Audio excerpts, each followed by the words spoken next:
전주의 한 장애인 단체 대표가 허위 경력서로 장애인 시설을 만들고 그 가운데 기부금을 편취했다는 의혹이 제기된 가운데 문제의 당사자는 현재 재판을 받고 있는 중입니다. 소위 이모 목사와 전직 신부에 관한 사건인데 사실 이 문제는 전직 신부가 소설가인 공지영 작가를 명예훼손으로 고발하면서 불거진 일이기도 합니다. 공 작가는 이모 목사와 전직 신부인 김모 씨에 대해서 검찰이 수사를 확대하고 혐의가 추가돼야 한다 이런 입장인데요. 오늘 마침 전주를 찾았다고 하네요. 소설가 공지영 작가 전화 연결합니다. 공지영 작가님 안녕하세요. 안녕하세요. 네, 오늘 전주에 오셨다고요? 네, 전주 왔습니다. 네, 어떤 일로 오셨어요? 예, 오늘 전북대에서 초청받아서요. 북콘서트가 있어서 왔습니다. 네, 북콘서트. 네. 네. 이 독서의 계절이기도 하고 오늘 뭐 책 이야기 좀 나누면 좋을 것 같은데 네, 아쉽지만 그 이야기는 나중에 하고 오늘 주제로 좀 돌아가 보죠.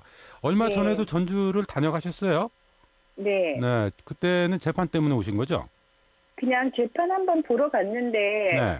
기자분들이 알아보시고 해서 인터뷰까지 하게 됐어요. 네.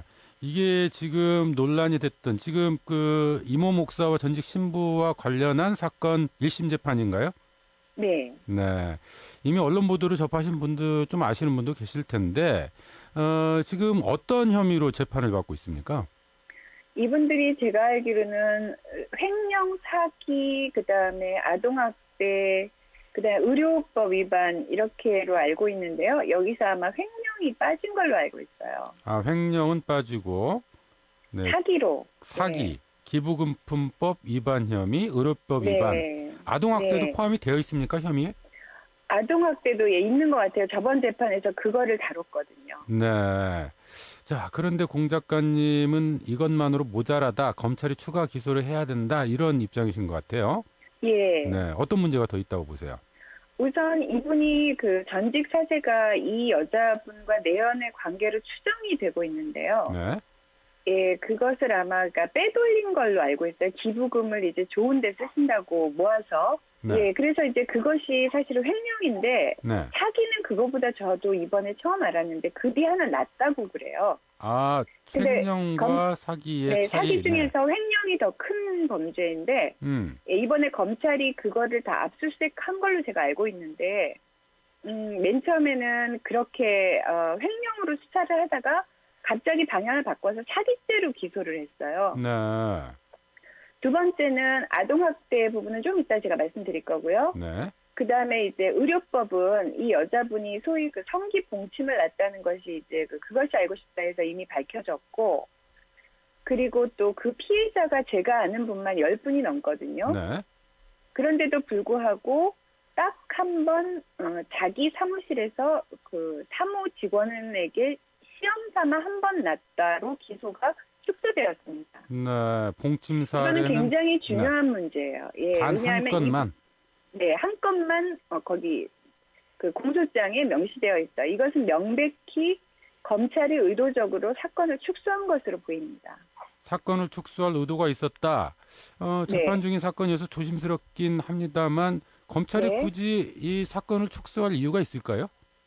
저도 모르죠. 그런데 그 이분이 항상 친분을 자랑하며 오빠라고 부르는 분들 중에는 예, 전북뿐 아니라 전국적으로 유명한 정치인들이 많이 있었고요. 네.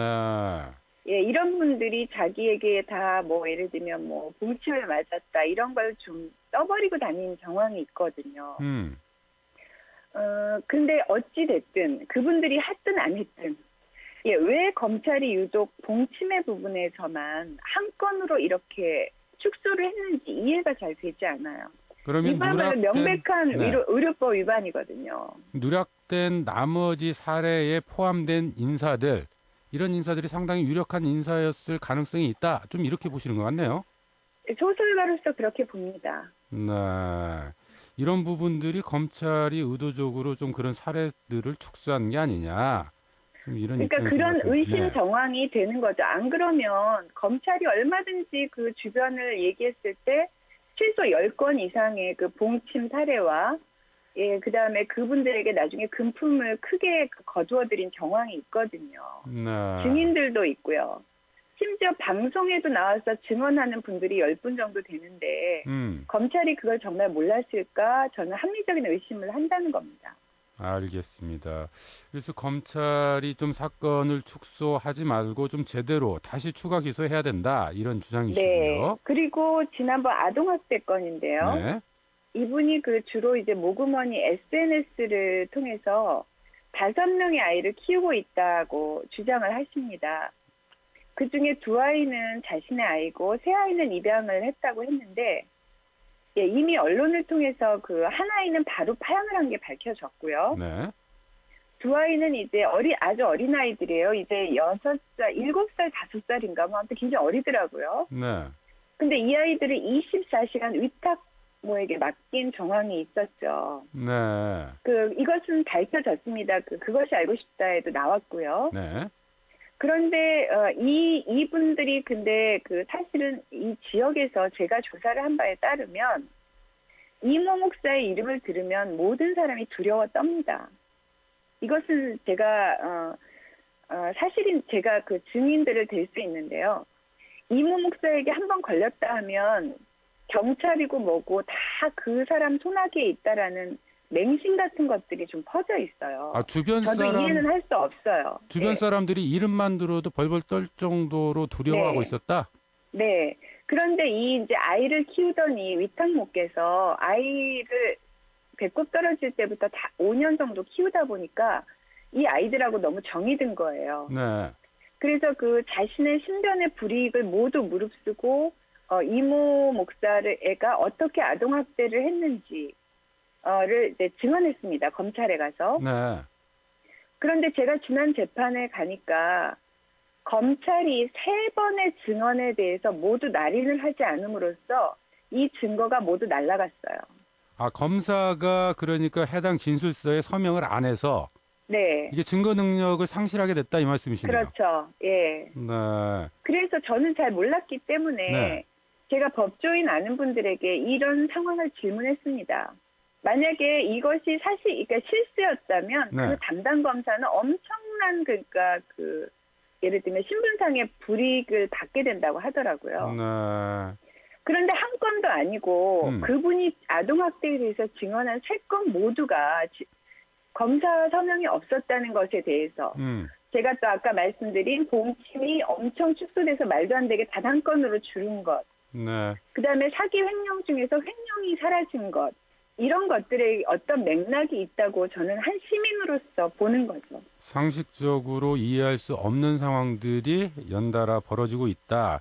이게 네. 검찰이 사건 자체를 축소하려고 하는 의도가 아니냐. 이런 합리적 추론, 의심이 네. 가능하다. 이런 말씀이시네요. 그렇게 의심이 되어서 제가 지난 그러니까 SNS상에 그것을 올렸는데 네. 오늘 검찰에서 전주지검에서 발표를 했더라고요. 네. 그러니까 저번에 이제 제가 갔을 때 톨스토이 부활에 나오는 어떤 판사가 한 명 있는데 네. 그것이 말하자면 그 판사가 말도 안 되게 판결하는 장면이 아주 명장면이 있어요. 톨스토이의 부활이란 작품에. 네. 제가 그 검사를 그거에 빗대서 저 검사는 도대체 여기 졸려고 나와 있는 건지 사건을 수사할 의지가 있는 건지 전주지검에 제가 방송하러 갔다가 제가 정말 법정 소란죄로 구속될 각오를 하고 소란을 피우고 싶었다. 네. 더군다나 다른 얘기도 아니고 그 어린아이들 지금 그러니까 자기를 키워준 엄마가 보고 싶어서 애타게 하는 아이들, 그 아이들에게도 불법적으로 봉침을 넣고 생명이 위협할 정도로 눈썹을 자르고 이런 증언들이 나오고 있는데 그런 증언을 무효화시키는 저 검사는 누구인지 제가 너무 화가 났었죠. 검찰이 뭐라고 발표를 했어요? 이제 사건 수사 검사를 좀 내보내서 이 사건이 뭐 좀 화제에 오른 만큼 앞으로 성실히 성실히 임하겠다? 네. 예, 오늘 전주 TV에 나왔고 또 다른 전북 신문에도 하나 보도가 됐더라고요. 네. 알겠습니다. 어쨌든 검찰이 스스로도 이 충분한 수사라든지 기소가 이루어지지 않았다. 이런 걸 간접적으로는 시인한 셈이네요. 모르겠어요. 저 정말 네. 이해할 수가 없습니다. 알겠습니다. 이게 알겠습니다. 도대체 무슨 일인지. 예. 검찰뿐만 아니라 또 전주시에 대해서도 하실 말씀이 있다고 들었어요. 예, 전주시는 제가 시민단체와 함께 2년 전서부터 그 목사님이 그 가짜 신고서를 그 제출했기 때문에 이것이 원천 무효라는 말을 2년 전서부터 모든 서류를 다 제출했었습니다. 그러니까 허위 경력 증명서를 이용해서 센터를 네. 개설했었던. 네, 그거의 증거도 다 증빙 서류도 다 내보냈는데 네. 전주시는 아무 그 조치도 취하지 않을 뿐 아니라 제가 이제 지난 한 달 전서부터 계속 글을 SNS에 올렸었는데요. 네. 개인적으로 전화를 하셔서 글을 내려달라. 아, 전주시에서요? 조금 있다 곧 폐쇄하겠다. 예, 그렇게 지금 2번을 연장하셨습니다. 네. 그런데 저는 아직까지 저는 아직까지 아무 소식도 없습니다. 전주시가 여태까지 폐쇄한 그 복지 시설이 꽤 돼요. 네. 그러니까 이렇게 그 요건에 맞지 않고 사회적 무리를 빚을 경우에. 알겠습니다. 네.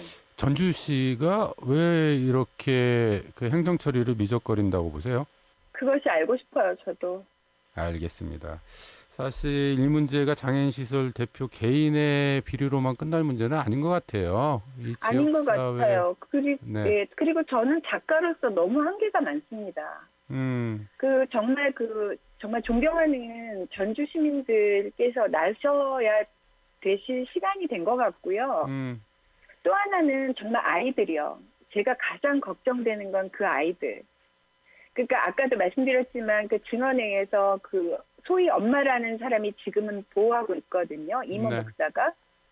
지난번에 데려가서 애 눈썹을 짧게 자르고 봉침을 놓고 이 아이들이 지금 너무 어립니다. 전 사실 이 아이들이 제일 걱정이 되어요.